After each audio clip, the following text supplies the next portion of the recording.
Narito ang ilan sa mga kilalang haunted na lugar sa Pilipinas at ang kanilang kasaysayan. Manila Film Center, Pasay City. Noong 1981, itinayo ang Manila Film Center sa utos ni Imelda Marcos para sa Manila International Film Festival. Ngunit sa panahon ng konstruksyon, bumagsak ang bahagi ng gusali at humigit kumulang 168 manggagawa ang naiulat na natrap sa gumuhong semento. Sa pagmamadali upang matapos ang proyekto, naiulat na hindi na nahukay ang ilan sa mga bangkay ng manggagawa at isinemento na lamang sila sa loob ng istruktura. Kwento ng kababalaghan. Sinasabing may mga kaluluwang hindi matahimik na nagpaparamdam dito. Madalas daw makarinig ng iyak, mga yabag o boses sa loob ng gusali. Ang ilan ay nakakakita pa ng anino o multo ng mga manggagawa. Balete Drive, Quezon City. Ang Balete Drive ay kilalang daanan na puno ng matataas na punong balete.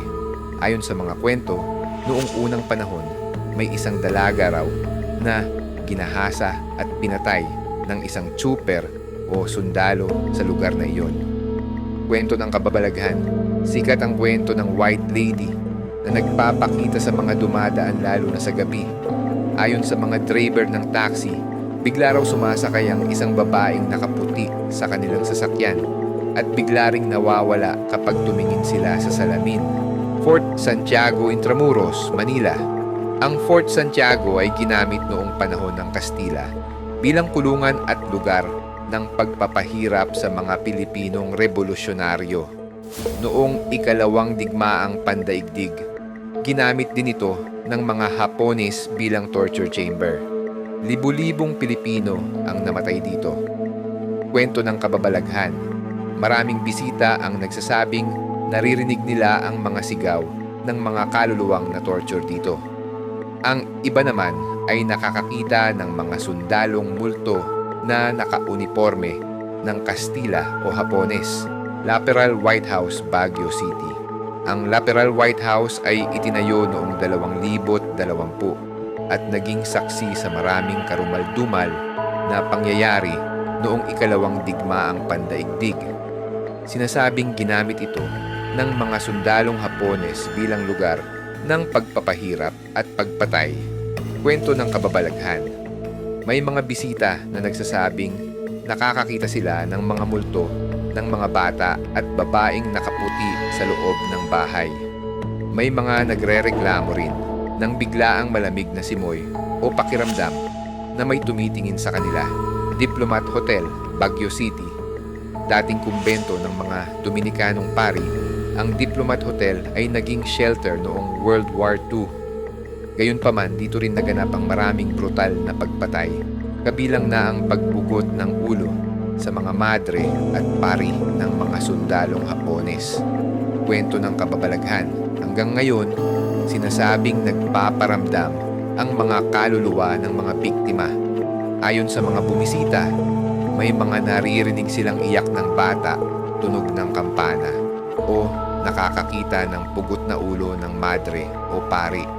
Clark Air Base Hospital, Pampanga. Ang Clark Air Base Hospital ay itinayo noong panahon ng Amerikano bilang military hospital. Sa panahon ng Vietnam War, ginamit ito para sa mga sugatang sundalo. Maraming buhay ang nawala rito at hindi lahat ay nakaligtas sa operasyon o sakit.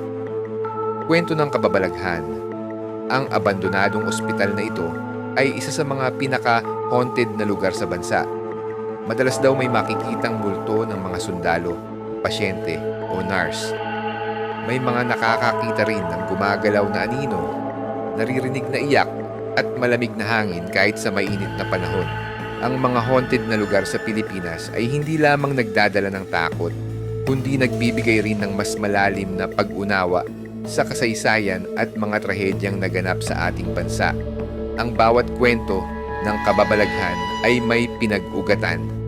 Karaniwang bunga ng pighati, karahasan o hindi natapos na kwento ng mga kaluluwang hindi matahimik. Bagamat ang mga ito ay bahagi ng urban legend o folklore, nagsisilbi rin silang paalala na dapat pahalagahan ang buhay bigyang respeto ang nakaraan at kilalanin ang mga karanasan ng ating mga ninuno. Kung totoo man o hindi ang mga kababalaghan, mahalaga pa ring magpakita ng respeto sa mga lugar na ito at sa mga kwento ng mga taong naging bahagi ng kanilang kasaysayan. Sa huli, ang mga haunted na lugar ay patunay ng yaman ng ating kultura, isang halo ng misteryo, paniniwala at kasaysayan na nag-uugnay sa atin sa mga nakalipas na panahon.